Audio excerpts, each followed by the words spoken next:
Hey guys, in this video I wanted to go over the best specs for DPSing as a Warlock in Phase 4 of Season of Discovery. I've already got the best in slot, PRE-BIS, and fire resistance gearing guide on my channel already, which I'll link on screen right now and in the description as well. I don't want to take too much of your guys' time, so let's just get right into it. Before we start, as always, please follow the channel, check out the stream over at twitch.tv/CrixVibes, and of course the Warlock Discord, your one-stop shop for anything and everything Warlock related. And of course, please check out Nisha's sheet to all the viable Warlock builds. Here, you can find many build links that will take you to the Warlock Sim program, which will also show you the best gear enchants, runes, the gear itself, buffs, and even your rotation, just like everything you need, right? And you can also just swap your gear around to see which items are better for you, which I would always suggest that you do. I'll link this in the description along with the Wowhead links to the specs. Alright, so let's get straight into it. All three Warlock specs are completely viable in the raid on all three heat levels. Affliction right now is the go-to and deals the most damage out of the three specs. That being said, the three specs are not drastically apart, so you can play whichever one you want. A major factor in your decision relies on how many Warlocks you have though. Warlocks bring two major debuffs that only they can bring to the raid with their curses and demonic pact. Thanks to the new rune Mark of Chaos, whenever you apply any curse besides shadows and elements, you actually put up the magical debuff on the target. This means with Mark of Chaos, one Warlock can simply apply Curse of Recklessness and it will auto put up the magical debuff. Pretty dope.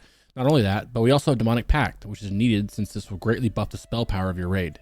This typically means one Warlock is on support duty and your main job is to use Mark of Chaos and Demonic Pact. This obviously means you're missing out on two runes that would be better suited for DPS, but it is 100% worth it to have at least one support lock. The best spec to be if you are support lock, for those wondering, is Fire Destro. I'll go over that soon though. Well, actually, since we're already at this spot, if you are wondering, if you have to support, Destro does more damage than Affliction with Mark of Chaos and Demonic Pact. But if you don't have the support and you get to free pump, like you Curse of Agonies or Dooms and everything else in the world you're doing, then Affliction is better. That means that the main two specs that you will see a large majority of Warlocks are Affliction and Destruction. DPSing purely as Demonology is much more rare and you'll see a lot less parses with them, as it's less damage than the other two, but it has some really strong benefits that I'll get into when we get into the Demonology segment.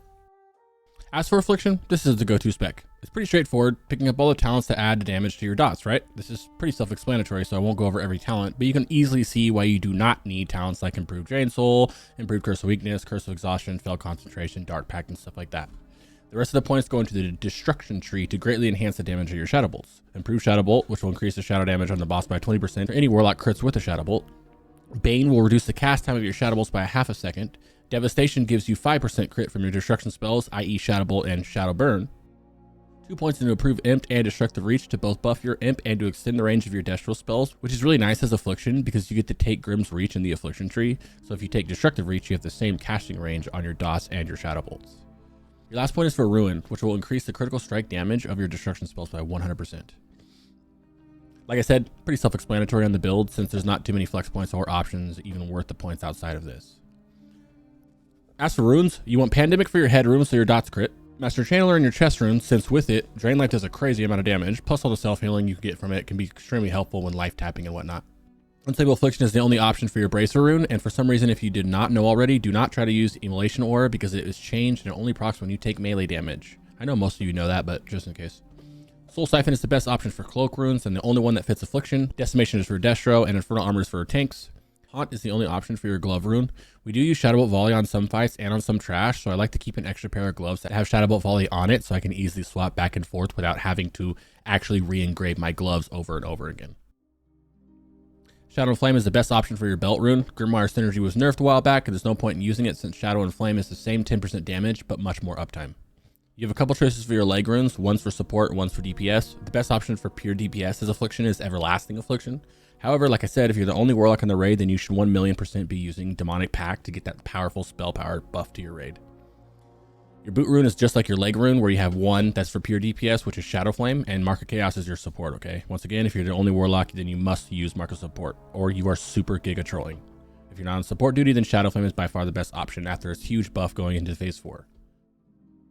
For your ring runes, just use both fire and shadow specialization. Also, just in case you didn't know, you cannot stack these. For example, you cannot have two fire specs on, or you cannot have fire spec on both rings, just one of them. But yeah, that's it for Affliction. Like I said, pretty straightforward.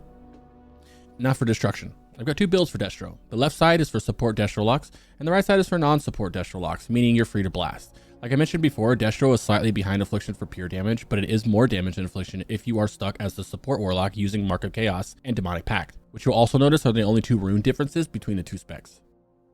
The specs have minor changes towards your damaging talents technically, and really the only main changes are where your remainder of your points go after you finish your destruction tree, okay? Support Destro locks can choose to go a little bit further if you want down into the Demonology tree instead of Affliction like the non-support locks. This is made to help keep your imp alive and to be able to quickly summon another one with Feldom and Master Summoner if it dies. You also have some beefier Hellstones for what that's worth as well. I personally like that.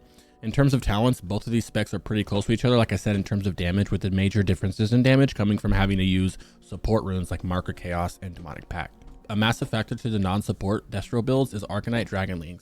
This significantly buffs your DPS by like 600 or something like that, but is typically only used in high-end parsing guilds. Not too many people even know about them or are using them, but if you do plan to use them, then use the non-support build for sure. If you're not using Arcanite Dragonlings, then you can just pick one of these and slam. It literally will not matter outside of changing your runes if you're support or not. And a side note here, even though we take Improved Corruption in the non-support build, we don't actually use Corruption. It's mainly just to open up Improved Life Tap. Of course, you will find times to use Corruption, like when you're moving and maybe you don't need a Life Tap or you don't need a Conflag and you just don't have anything to press while you're moving. Then it's perfect to put a Corruption up.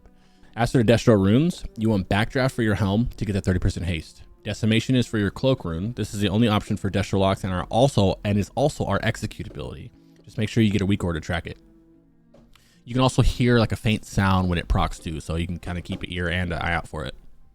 Demonic Tactics is the best option for your chest rune. Lake of Fire doesn't get much play, although it can be helpful on very, very big trash packs. However, there aren't any big trash packs in Molten Core. Incinerate is the only option for your brace rune for obvious reasons. Chaos Bolt is also your only option for your glove rune. However, just like the other specs, we do use Shadow Bolt Volley on some fights and on some trash. So I like to keep an extra pair of gloves that have Shadow Bolt Volley on them so I can easily swap back and forth without having to actually re-engrave my gloves over and over again. It's really nice because Backdraft with the 30% haste and slamming Shadow Bolt Volleys is a lot of fun. Shadow and Flame is the best option for your belt rune. Grimoire Synergy, it was nerfed a while back and there's no point in using it since Shadow and Flame is the same 10% damage but much more uptime. For legs and boots, you have a couple good choices. It's going to depend on if you want to use your support, which you'll be using Marker Chaos and Demonic Pact, or if you're going to be using your full non-support DPS one, so you'd use Demonic Knowledge and Demonic Grace. For your ring runes, just use both Fire and Shadow specialization. Also, just in case you didn't know, you cannot stack these. For example, you cannot have Fire spec on both rings, just one of them. Alright, now for the last and least played spec, Demonology. This spec isn't too far behind in DPS and actually has some strengths that can help you in the raid.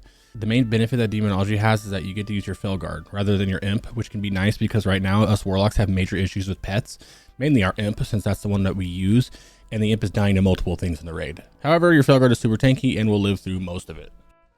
Therefore, for those of you that are set to DPS as Demonology or just don't want to have to worry about your Imp dying or having to resummon mid-combat or in trash packs, then here's your best build for going down to Master Demonologist, and then the rest of the points in the Destructive tree to pick up Ruin. This will allow you the use of your Felguard as well as the added bonus of gaining some extra fire resistance from the Master Demonologist talent, since if you have your Felguard out, you gain all the benefit of all 4 of the talent bonuses, so it can double up as being helpful if you're progging or struggling in heat level 3. As for the runes, you want Pandemic Rune for your head runes so your dots crit, Demonic Tactics for your chest for the 10% crit, Felguard is the best option for your Bracer rune, as this is the whole point of you even being Demonology. Decimation is the best for your cloak rune, and it's also your execute ability. Haunt is the only option for runes for your glove. However, we do use Shadow Bolt Volley on some fights and some trash, so I like to keep an extra pair of gloves that have Shadow Bolt Volley on it, so I can easily swap back and forth without having to actually re-engrave my gloves over and over again. Shadow and Flame is the best option for your belt rune. Grimoire Synergy was nerfed a while back, and there's no point in using it since Shadow and Flame is the same 10% damage but much more uptime. You have a couple choices for leg runes, depending on if you're support DPS or pure DPS. The best option for pure DPS is Everlasting Affliction. However, if you're the only Warlock in the raid, then you should 1000% be using Demonic Pact to give that powerful spell power to your raid. Your boot rune is a lot like your leg rune. You have the Shadow Flame for DPS and Marker Chaos for support. If you're only Warlock in the raid, then you must use Marker Chaos or you're super trolling, okay? If you're not on support duty, then just use Shadow Flame, as it's by far the best option after its huge buff going into phase 4. For your ring runes, just use both fire and shadow specialization. Also, just in case you didn't know, you cannot stack these. For example, you cannot have fire spec on both rings, just one of them. Well, that's it for this one, guys. I hope I didn't take too much of your time, and I also hope this helps. Once again, please check out the Warlock Discord, my Discord, or my stream for any questions, or just leave a comment to ask and let me know if you missed something. Good luck out there, and I'll see you on the next one.